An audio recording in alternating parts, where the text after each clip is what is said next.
Okay na, yan. Abakas, dalinisan natin ang ating sariling aircon.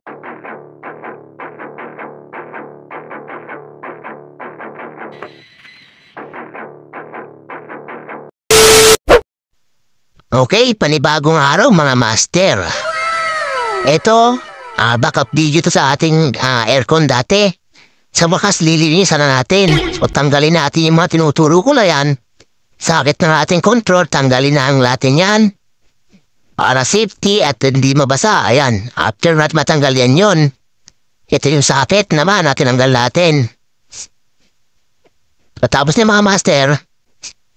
Ayan, yung ating inverter board, tanggalin natin. Yung mga tornilyo, alisin natin. At itabi natin yung ating inverter board para hindi mabasa for safety. So, ganun lang kasimple. Ang carrier, kondura, calpinator, yan. Pare-pareho lang yan. So, ito na yung ating inverter board.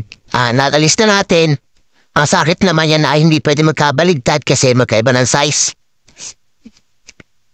Ito, tinanggalan natin yung ating fan motor. Inalis natin yung blower sa blade. Para malisan na maayos. Tago na natin yung motor. So, ito na. Alisin na rin natin yan. Natitira ng dalawa na yan. So, ito na yun. Natanggal na natin. So, linis na lang tayo mga master. At itong ating, tinanggal natin yung cover ng ating compressor para hindi mabasa. Para hindi malawang yung ating compressor. So, ibabalik natin pagkatapos natin malinis. Tapos yan, yung ating sakit na yan, balutan nyo na ng plastic para hindi mabasa kapag nag-spray. So, tapos na tayo maglinis yan, hindi natin pinakita. Ito na, nilagyan natin ng Pilox, yung pintura mga master, para kahit paano may support, para hindi rin magkalik yung ating mga tubo.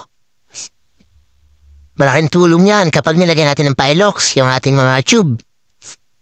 So, sariling aircon ko naman to, kaya okay lang gumastos tayo. Huwag kayo iiyak. Yan. Napinturahan na natin yan. Then assemble na lang. At matesting na natin ito mga master. Okay na ang ating cleaning. Ang ating aircon. So yan, naka-Pilox na rin. So, simula lang. Okay na, yan. Abakas, dalinisan natin ang ating sariling aircon. Kayo mga master, naririsan nyo na ba mga aircon nyo?